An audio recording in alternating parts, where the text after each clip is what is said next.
Praise the lord. 55వ కీర్తన 22వ వచనము.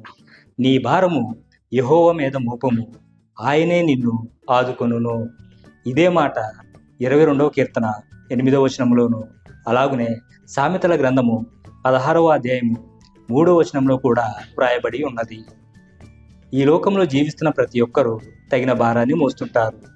కొందరైతే వారి బాధ్యతను విస్మరించి వారు మోయాల్సిన భారాన్ని ఇతరుల మీద మోపుతుంటారు. ఏ వ్యక్తి కూడా తన శక్తికి మించిన భారాన్ని మోయలేడు.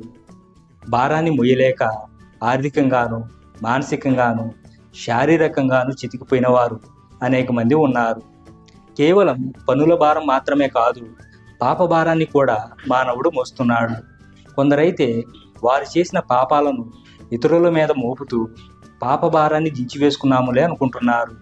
కానీ మరింత పాపాన్ని మూటగట్టుకొని మేదేసుకుంటున్నారు అన్న విషయాన్ని వాళ్ళు గ్రహించుకోలేకపోతున్నారు. ఏ మనుషుడు కూడా తనకు తానుగా పాప భారాన్ని తొలగించుకోలేడు. దేవుడు మాత్రమే మానవుల యొక్క పాప భారాన్ని తొలగించి విశ్రాంతి కలుగు చేసేది. ప్రయాసపడి భారం మోసుకొనిచున్న సమస్త జనులారా, నా యొద్దకు రండి, నేను మీకు విశ్రాంతి కలుగు చేస్తాను అని ప్రభు అయిన యేసుక్రీస్తు వారు అంటున్నారు. ఆయన దేవుడు గనుకనే ఈ మాట చెప్పగలిగాడు. ఆయన దేవుడు గనుకనే శరీరధారిగా ఈ లోకంలో జన్మించి సిలువలో తన ప్రాణాన్ని తృణప్రాయంగా అర్పించి సమస్త మానవ కోటికి పాప భారాన్ని తొలగించి వేశాడు. ఇదిగో లోక పాపములను మోసుకొని పోవచ్చున్న దేవుని గొర్రెపిల్ల అని బాప్తిజం ఇచ్చి యోహాను ప్రభు అయిన యేసుక్రీస్తు వారి గూర్చి సాక్ష్యం ఇచ్చారు.